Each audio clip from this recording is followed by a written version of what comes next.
Now there comes the Eastern Congo conflict as such. One, you try to do some research, do some inquiries, you do some intelligence. Rwanda did not in any way create this war that is happening in Eastern Congo. For me, I'm giving you a fact. Go and investigate and prove me wrong.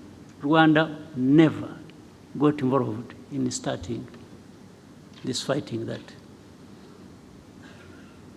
has happened in Eastern Congo. But with time, there has been an effort to actually make it our war. That we are the ones who started it. Over time, this is what has happened. Now, using what? If you see the combination of hate speech and the displacement of these people, you come to understand what actually was behind it. Maybe somebody thought they were being smart, and they thought that was the way to end the M23 problem, which was there in 2012, because there is ethnic cleansing, pushing these Tutsis to Rwanda, to belong there because that's where they belong. And Kagame is a Tutsi, he's the president of Rwanda. Let them go and join their president. This is what is behind it. One time we had a meeting and we were having an argument with the leaders. And of course there was a contradiction in some of these people's argument. I asked specifically, I said, and that's that one responsible for Congo. I said, we are not going to address anything unless you come out clearly to tell us facts about this situation. I asked him, I said, are these people in M23 Congolese or not? And he said to me, and there were other leaders in the meeting, that absolutely, these are Congolese. Then he came out to say that he has in fact even openly talked about it. I think when he was in the US or UK, I don't remember what he said, that he came out and said it. So he was confirming that these are Congolese. I said, fine. So how do they become our problem? How do they become Rwanda's problem? I also asked him, I said, do you know when these people, the group that started this fighting, do you know where they came from?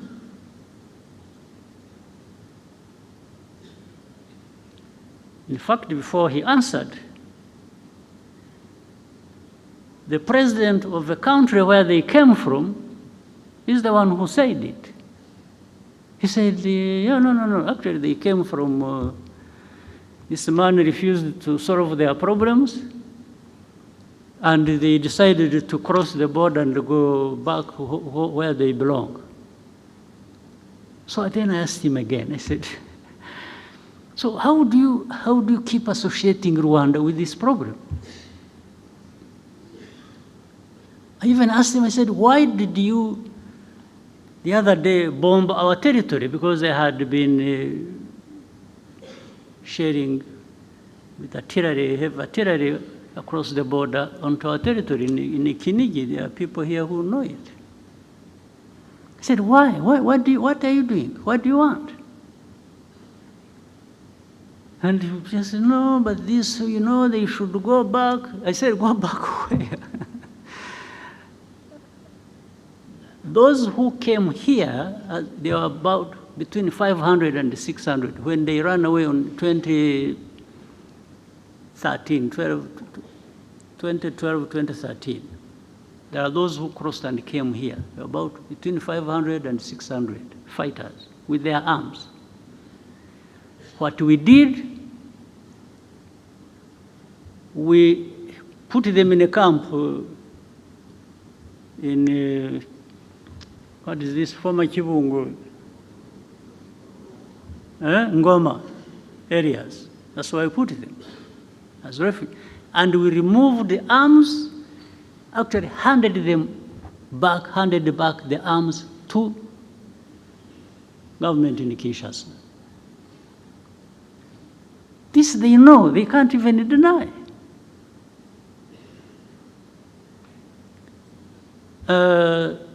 They said they had wanted to solve the problem politically. They invited some of the leaders of this group, took them to Kinshasa, that they wanted to talk to them and resolve the problem. These people, the leaders of this group, went to Kinshasa. They are put in a hotel, spent 5 months without seeing anybody to talk to them until they left. Of course, they left heavy bills behind in the hotel. Nothing else. Now, but when you see, then you would see you saw in the statements of different organizations and so, blaming Rwanda for M23 conflict in Eastern Congo. I cannot tell you the reasons exactly why that would be happening. Now,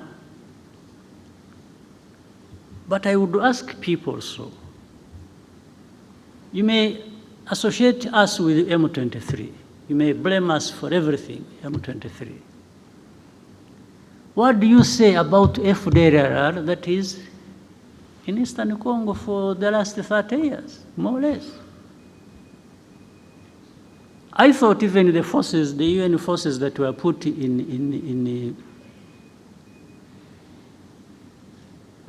Eastern Congo or in Congo were put there to actually address this problem and maybe other problems, but this one was the main one.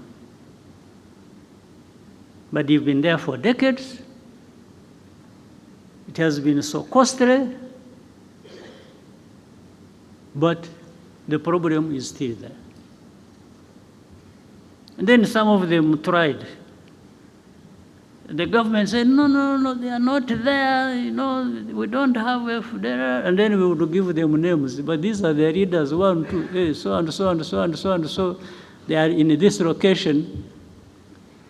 In fact, I one time told the president of DRC, no, I said, you don't know that these people are there in this place, that place, and they've been even manning roadblocks and they collect taxes.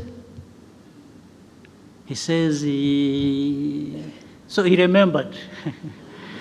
he remembered that has been happening. So I said, so what are we talking about?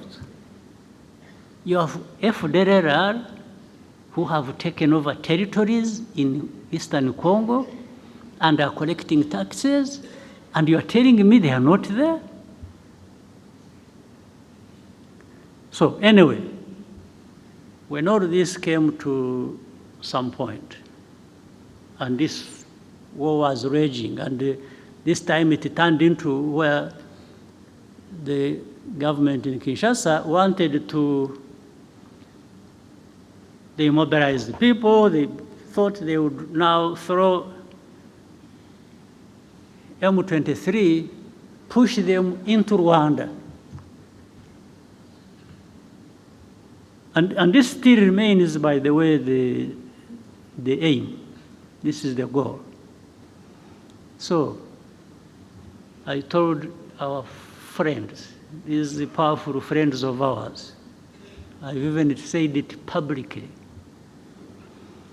when it comes to defending this country that has suffered for so long and nobody came to the help, I don't need permission from anybody.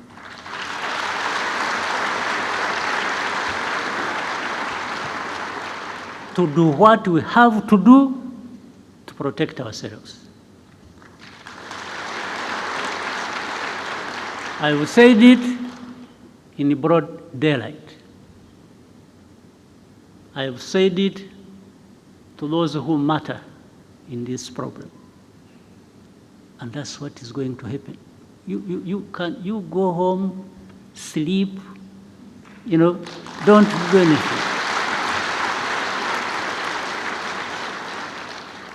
There will be nothing crossing these borders of this small country of ours. If anybody attempts,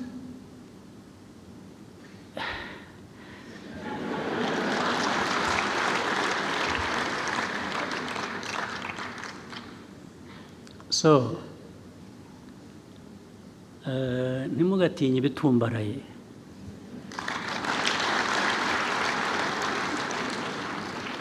Sometimes birimo ubusa. Haba harimo umwuka. Umwuka, a balloon. A balloon, you need a needle. Just ibyari birimo ukayoberwaho bigiye. Ntimugatinye ibitumbaraye. And I'm saying this, not only that. Ikindi nuko, where we have been, 30 years ago, there is nothing worse that can happen to us.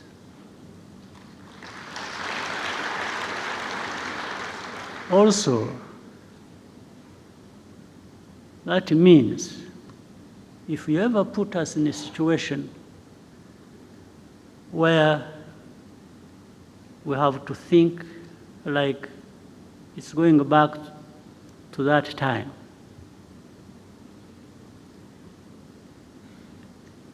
then we have nothing to lose. We will fight like people have nothing to lose. And somebody will pay the price other than ourselves.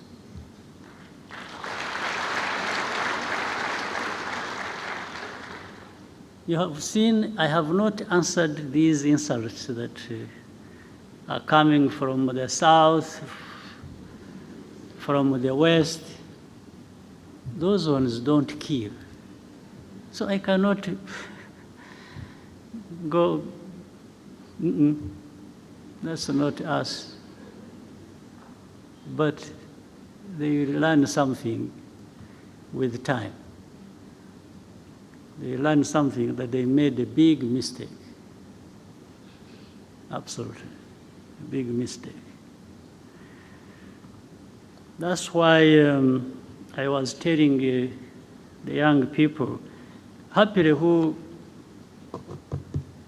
seem to be like in those years when we were still young. I've seen our young people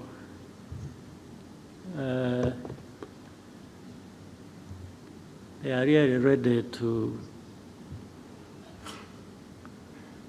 fight for and defend this country.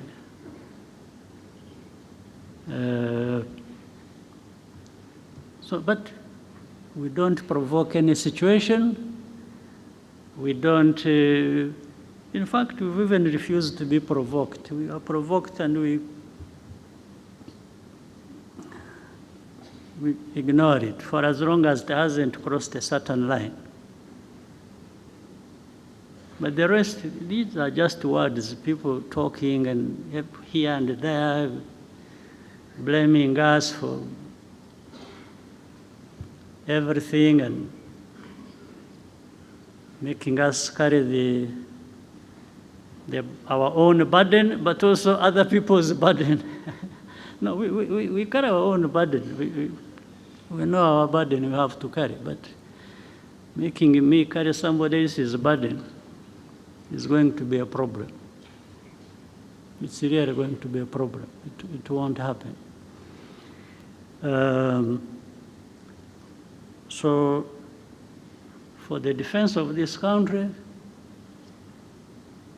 when we are right, when we are attacked, I don't ask anybody's permission, not at all.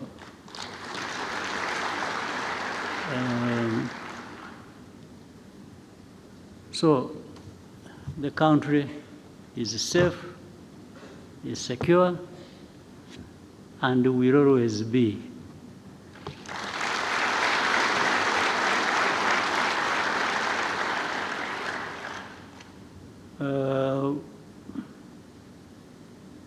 Those who are excited and because I'm told what you see happening in the West and then in the South, they are busy collecting the other poor Rwandans who went out making noise, and they are trying to turn them into some leaders in the future of this country.